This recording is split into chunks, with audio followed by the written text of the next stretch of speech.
Joe Abercrombie es actualmente uno de los escritores de fantasía más importantes del mundo, y tenemos la suerte de traerle al canal de YouTube para hablar de las influencias históricas en su obra.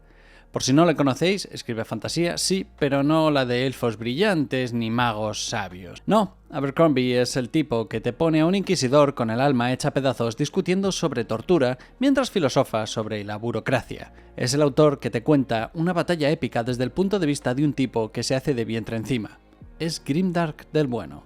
Lo suyo es la fantasía con barro en las botas, sangre en los dientes y toneladas de historia real reconvertida en espadas, pólvora y traumas. En esta entrevista exclusiva, Abercrombie nos ha contado algunas claves históricas que hay detrás de sus trilogías. Porque sí, aquí hay influencias históricas también.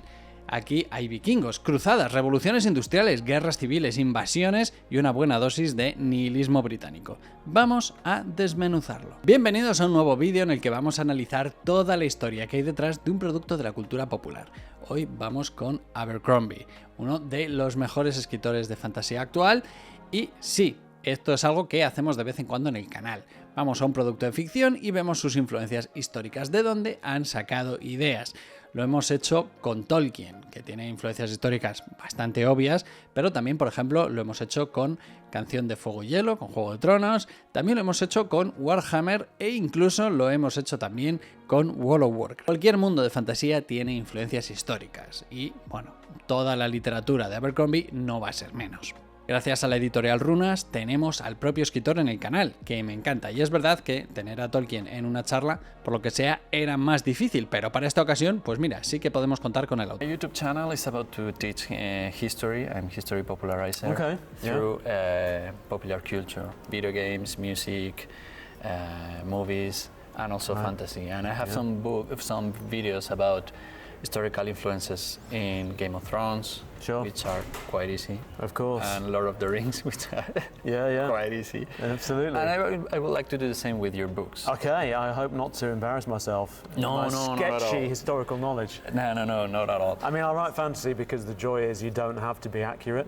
Yeah, right? that's the thing. Your research can just be the fun parts, not the difficult parts. Yeah. Yeah, but you have your influences. Oh, no doubt. And Absolutely. I can see that. Y es que te diré que yo soy muy fan de la obra de Abercrombie desde 2007, desde su primer libro. Sí, yo era de esos frikis que estaba ahí.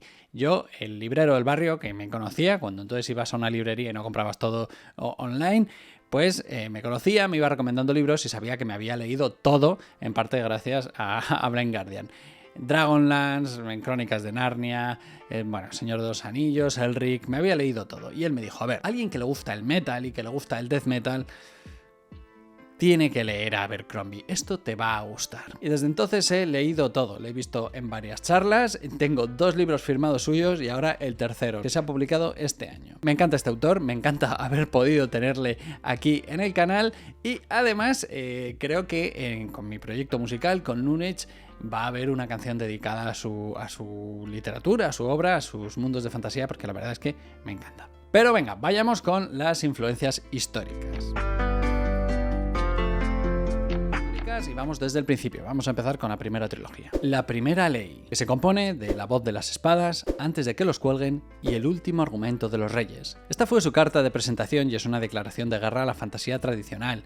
Aquí hay magos, sí, pero son cínicos, crueles y con agendas muy turbias. Hay bárbaros, pero piensan mucho más que los políticos, y hay guerras, de todo tipo y muy inútiles. Y en esta trilogía nos presenta a varios de sus mejores personajes. Glokta, el mejor torturador tullido de la literatura. Logan 9 dedos, que es un salvaje que intenta no serlo, y Jezal, un imbécil que quizás no lo es tanto. Es la fundación de todos. Me encantó en 2007, muchos de mis personajes de World of Warcraft en los servidores españoles se llaman así, como estos personajes. Así que ese nombre está pillado, que lo sepáis, desde 2007, por si queríais hacerlo.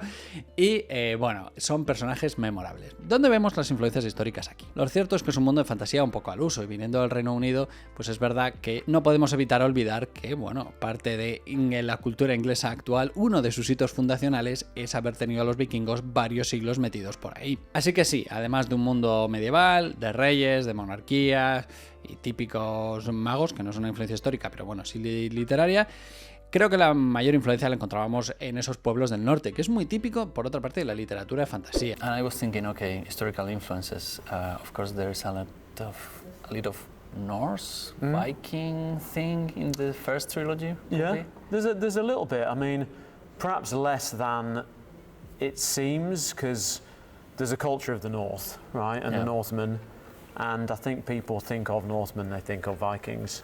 For me, I was always thinking more of the north of England, which is where I grew up, Lancashire, Yorkshire, the way they talk and the way they express themselves and the kind of fatalistic sense of humour.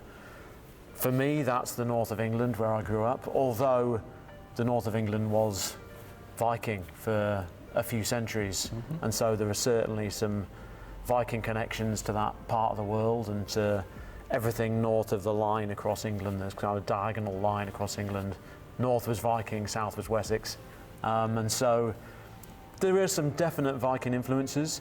But the Shattered Sea books that I wrote, they are very explicitly kind of Viking influenced, more than the First Law stuff, perhaps. Uno de sus personajes memorables es Logen Nueve Dedos, que es básicamente un berserker.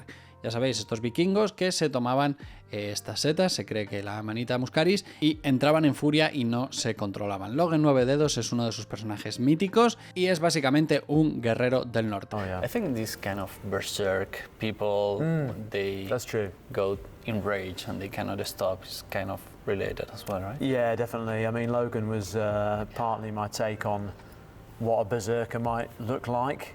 He has this kind of alternate berserk personality. And I suppose all kinds of different ideas went into that character, ideas about the kind of destructiveness of violence and what it is to be a violent man and to kind of be addicted to your reputation as a killer in the way that I think some Vikings were, because the Viking world was so cut off from Rome and from the Christian world. They had a very different way of looking at things. And I think we in the West have always found that kind of quite fascinating, that their morality and their sense of honour, their sense of glory is so very different to, you know, the kingdoms that were much more influenced by Christianity. Esto es muy típico de la fantasía, así que bueno, vamos a ir avanzando. A esta trilogía hay que añadir 3 libros independientes. Los Héroes, que es una novela genial, de las mejores, Tierras Rojas y La Mejor Venganza. También son de este mundillo y mantenemos las mismas influencias, así que vamos a avanzar un poquito. Tras esto tenemos la trilogía del Mar Quebrado, que se compone de medio rey, medio mundo y media guerra. Esta trilogía está pensada para un público más joven, en teoría, y se desarrolla fuera del círculo del mundo, pero no te dejes engañar, sigue teniendo cuchillos largos, afilados y personajes traicioneros y momentos de pero qué leches está haciendo este tío. El tono es algo más ágil, más accesible, pero no por eso menos brutal. Hay viajes, crecimiento personal, batallas y decisiones difíciles y sigue siendo muy Abercrombie. Aquí no me voy a detener porque es bastante parecido a la primera, pero lo interesante para mí, lo realmente guay de su fantasía llegó en la siguiente trilogía. La Era de la Locura, que se compone de un poco de odio, el problema de la paz y la sabiduría de las multitudes. Esta es la trilogía que llega años después y da un salto temporal con respecto a la primera trilogía. El mundo avanza, la magia se va retirando y llega la revolución industrial asomando a sus fábricas. Hay sindicatos, revueltas sociales, manipulación política de alto nivel. Los hijos de los personajes de la trilogía original toman el relevo, pero con menos heroísmo y más ansiedad. Aquí ya no importan tanto las espadas, sino también pues, las publicaciones, el humo y las ideas radicales. Es cruda, es moderna y maravillosamente incómoda. Y es que me gusta que haya evolución en los mundos de fantasía, no que estén condenados a vivir en la Edad Media durante milenios. We move forward to Age of Madness. Yeah. And I was thinking, always in fantasy, there is like fantasy universes, sometimes they have this curse. They are condemned to be stuck in medieval age, like Pickled. like forever. Yeah, absolutely. And I was reading and I was like, okay, this is like industrial revolution, but then I thought, no, this is like French Revolution, but then with all the syndicates, with the unions and all the working class fights, I thought this is Soviet Revolution. Yeah, So yeah, there's yeah. a lot of revolution there. There is. I mean, and you put your finger on it exactly, that I was always a bit frustrated by these fantasy worlds that feel like they have 10,000 years of kings, but they're basically all the same in terms of the technology, in terms of the social progress. You know, there's not really much progress. And admittedly, progress is kind of a modern idea. There was a long time where progress wasn't such an obsession. The world was seen as kind of cyclical or stable. But we've always had progress in our history, and I suppose conflict in fantasy sometimes erupts out of this metaphysical battle between good and evil. Mm-hmm. You know, Lord of the Rings is a battle of Sauron and a kind of conception of evil against a conception of good and order. In the real world, conflict boils up out of all kinds of cultural shifts, economic changes, competition for resources, technological growth.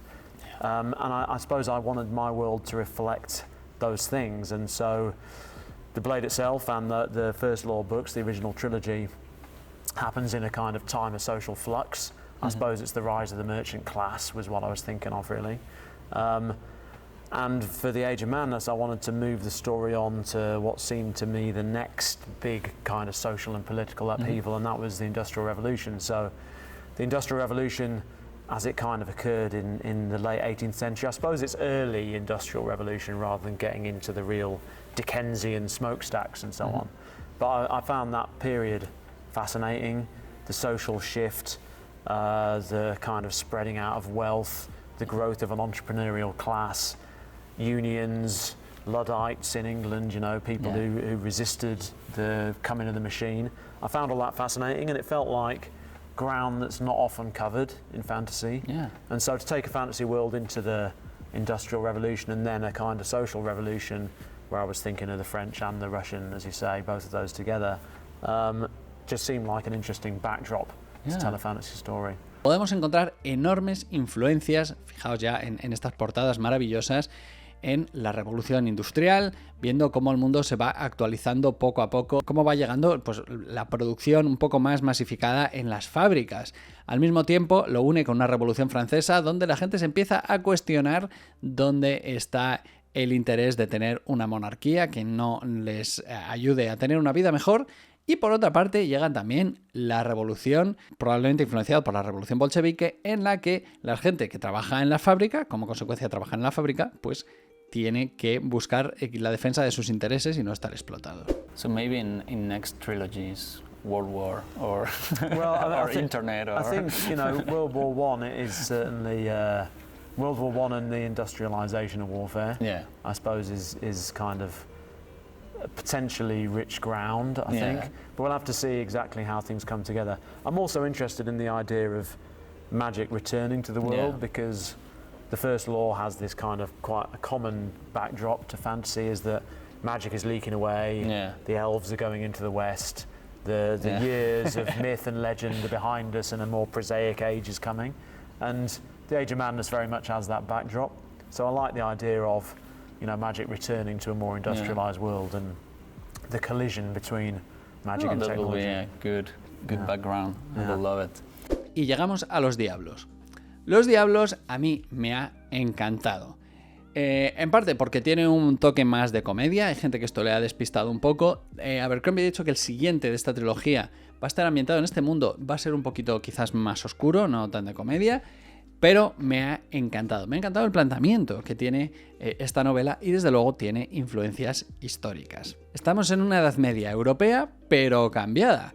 Resulta que las cruzadas no se hicieron para recuperar Tierra Santa, sino para frenar a los elfos. Los elfos se venden como seres un poco sanguinarios, así que en vez de haber amenaza de turcos selyúcidas que están amenazando el Imperio Bizantino, pues resulta que los elfos vienen de vez en cuando. Now with the devils, you know, there is a lot of historical things. There is. I want to. It's obviously set in a version of Europe, so the comparisons are much more direct, I suppose. Yeah. Otro cambio muy interesante es que Cartago es el imperio ganador en la antigüedad. Roma ha sido arrasada por Cartago. I would like to how you developed that idea of Carthage. Yeah.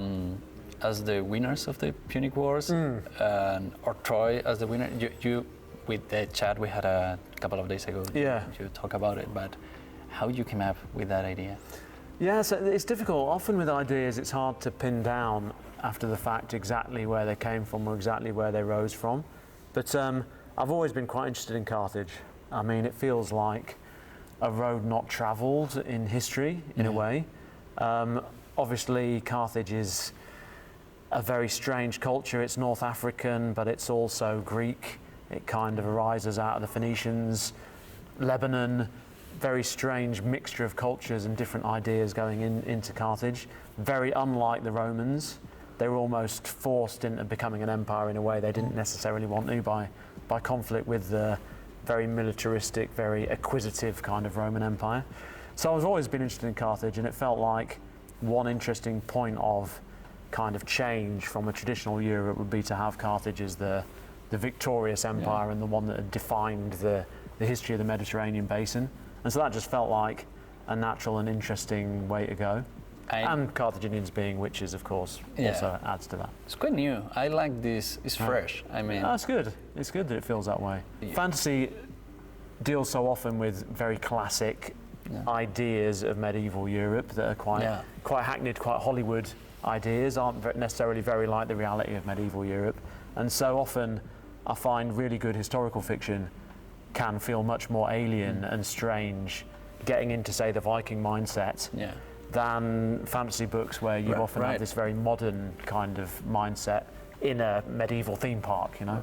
Esto es un giro bastante interesante porque Cartago a veces, aunque tuvo una gran importancia y puso en jaque a Roma, aunque luego perdieron, pues muchas veces es un poco la olvidada. Y aquí dicen, bueno, ¿y qué pasa si gana? ¿Qué pasa si ganan las guerras púnicas? ¿Qué pasa si Aníbal saquea Roma, ¿no? Pues ¿cómo sería una Edad Media fantástica en la que Cartago es la referencia? Además, con esto de Cartago hay una cosa bastante interesante que menciona personajes de Cartago. Todo el mundo conoce a Aníbal, pero él decide, pues bueno, meter a Asdrúbal, que es un personaje ya que no, a la gente que le gusta la historia lo conoce, pero no es tan conocido como Aníbal.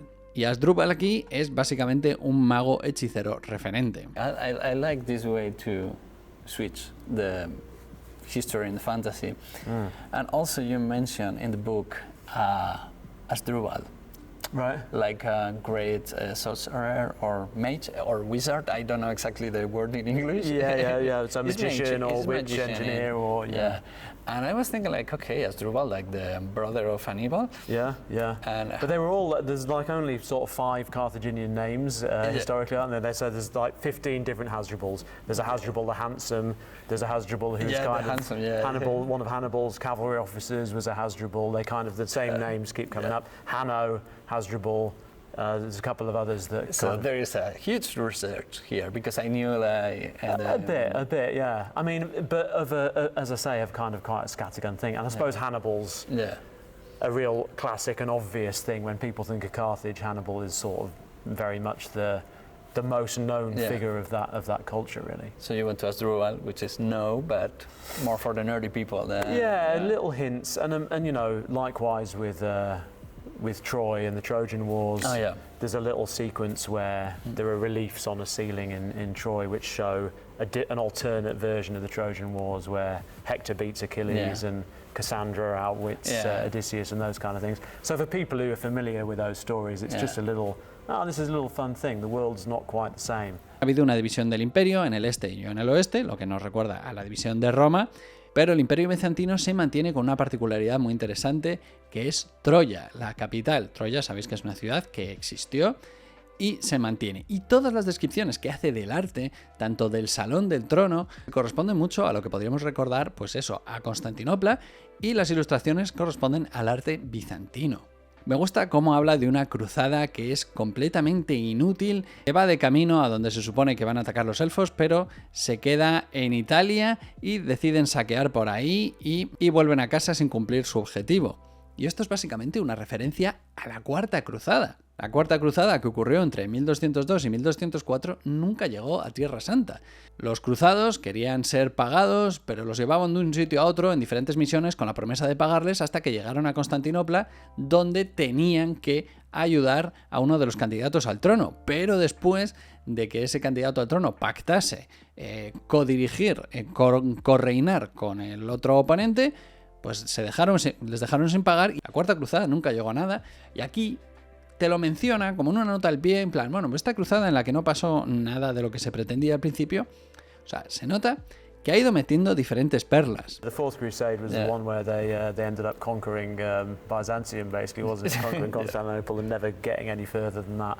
So is that a reference, right? Yeah, I mean, absolutely. Not necessarily a one-to-one reference, but certainly, you know, there's supposed to be some echoes and some things to play with. It gives you a sort of a framework that you can shift a few items and give people a sense they're in a slightly different world. Y a su vez también menciona personajes históricos de paso, como hizo con Asdrúbal. And also you mentioned like William the Red as a crusade or something, and I thought maybe this is like Frederick Redbeard or something. So I was thinking like, there are a lot of like little connections here and there. También encontramos referencias en el propio mapa.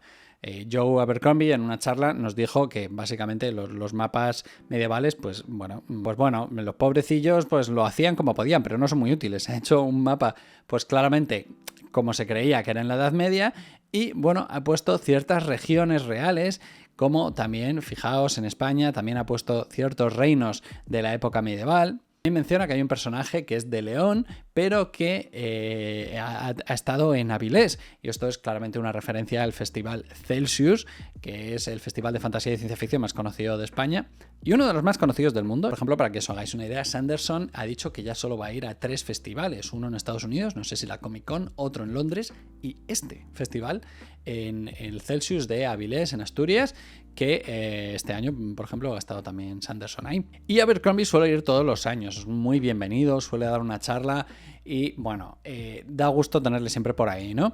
Entonces, bueno, ha habido ahí un guiño. And sometimes you know, the countries are different, so there's an empire of Burgundy. I suppose I was thinking of the Franks and how Europe was kind of split into very different set of kingdoms than we have now. And what if one of those became preeminent rather than a Holy Roman Empire? You have a Burgundian Empire, and then more splintered Germany, less powerful Francia instead of France. So, and Spain split into its kind of constituent, you know, Leon and Castile and Galicia, and that sense of Spain as a kind of melting pot of slightly different cultures, the collision between the Muslim world and the Christian. So yeah, just kind of keeping some of these interesting features of history, but moving them on a couple of centuries, moving them back a couple of centuries. We think of Europe as kind of set in its current political state, but it's been in fact in kind of constant flux over the last couple of millennia. So it could easily have been, you know, that the boundaries were in different places. I live in Sweden. Okay, right.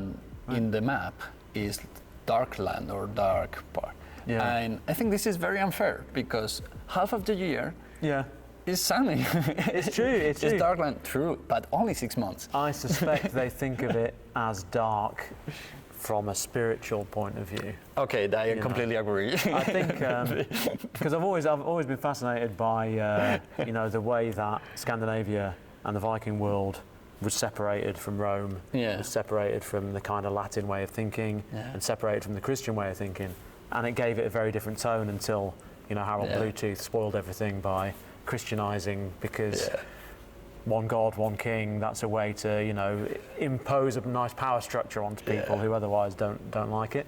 But I suppose I like the idea that the pagan world still exists off the edges of the map, and there are these unknown and unknowable weirdos who to the Christian or the general religion feel very alien and very strange. It's still a little bit there. Because all the national holidays are related with pagan things. Por ejemplo, en este mundo ha cambiado directamente el Vaticano y la cristiandad en general, ya que no ha habido un salvador, ha habido una salvadora, lo que nos lleva a que no hay un papa, hay una papisa. Sometimes genders are flipped a little bit, and because it's there's more female power in this version of Europe, with a female savior and a female priesthood, obviously, with a female pope and suddenly a female queen in the other side of the world, and they are fighting. And I like how you switch that and you put like horrible female people. Absolutely. Well. I mean, I think, you know, Tolkien obviously has it's a very male world. There's a few female characters, but they're not that significant. They don't come up that much generally. It's a very male world. The power is very male.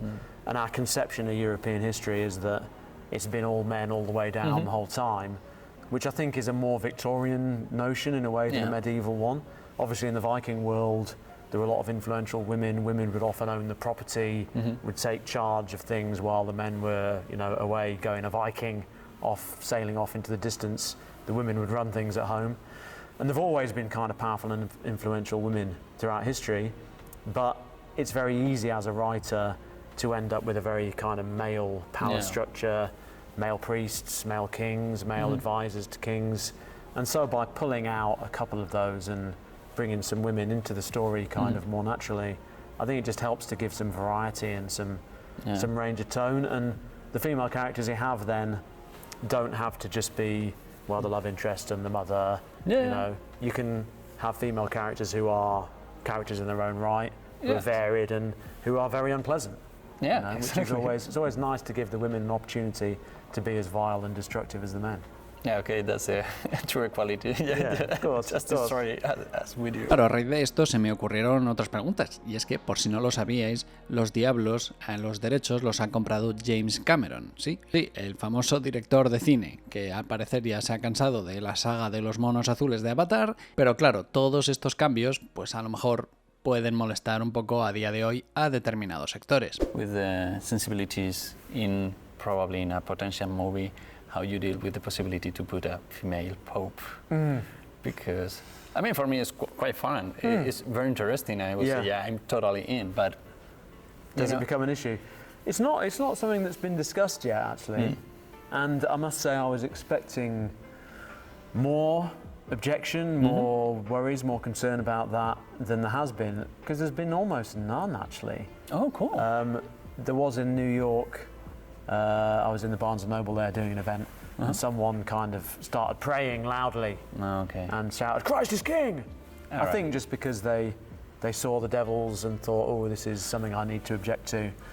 I'm not sure he'd read the details of the book. But that is, I think, about the only kind of intense religious objection I've seen. I don't know if Catholics are quite relaxed these days. I'm surprised if they're all that relaxed. But, so yeah, I mean, obviously when something moves to film and it is widely seen and visualised as well, I think, that may be something that needs calibrating, thinking about. But generally, James Cameron is a guy who ploughs his own furrow. He's unlikely to be put off from doing what he thinks is the right thing to do for the story. Because someone objects, I think he'll just... He'll batter on through, would be my guess. Me ha parecido muy interesante, muy fresco este planteamiento de los Diablos. Si os lo habéis leído, me gustaría que pongáis referencias históricas, o bueno, de toda la saga, abajo en comentarios, porque la verdad es que especialmente en este último, que obviamente al estar ambientado en una edad media europea, pero con cambios, pues se puede ver más fácilmente referencias. ¿Qué referencias habéis encontrado vosotros? What was the research? Because you said a couple of days ago, like, well, it was not that much, but I saw some names and things that, okay, there is research. I suppose my research usually consists of playing historically based video games, partly. Reading various books that are quite scattergun, quite specific. I read a lot of books about relics and about kind of pilgrimages, the nature of faith and spirituality in the Middle Ages, that kind of thing. And, you know, just scattergun things I've been interested in at one time or another. I love little details that find their way, you know, that leak into stories. Ya he dicho que en el futuro la siguiente novela va a cambiar algunos personajes, sobre todo pues este sacerdote que os he dicho que era el león. En teoría va a haber un nuevo sacerdote que va a llevar al grupo de los Diablos, que son esta gente que es como una especie de compañía del anillo en la que todos se odian y tienen que aprender a llevarse bien. Desde aquí, muchas gracias a Runas por haberme concedido esta entrevista. Yo de verdad, esta no es una campaña pagada. Me gusta mucho Abercrombie, me gustan mucho los vídeos que hago de influencias históricas porque me gusta leer Juego de Tronos, me gusta leer Tolkien, me gusta la fantasía en general. Así que, pues uno más, Abercrombie, pero encima con tener el honor y el orgullo y el lujo de tener aquí al escritor. Ha sido genial. Recordad que tengo un Patreon para apoyar al canal. Una vez al mes elegimos qué tema para aprender historia, ya sea de, bueno, pues eso, de cultura popular, como vemos aquí, pero también puede ser de cine, de videojuegos, de canciones, lo que queráis, para ver un poco toda la historia que hay por ahí, de lo que se nos vaya ocurriendo. Y también podéis compartir este vídeo para apoyarme entre gente que sepas que le gusta la historia, la fantasía, le gusta Abercrombie o gente que disfruta cuando ocurre el mal a su alrededor. Muchas gracias a todos los Patreons, en especial a los que veis en pantalla. Ellos, de haber escrito una novela de fantasía, ojalá se pongan con ello porque seguro que lo petan en el mundo editorial. También podéis apoyar comprando mis novelas en amazon.esi.com, si ponéis Miguel de la Isla ahí las encontráis, o escuchando mi grupo Lunage en Spotify o YouTube.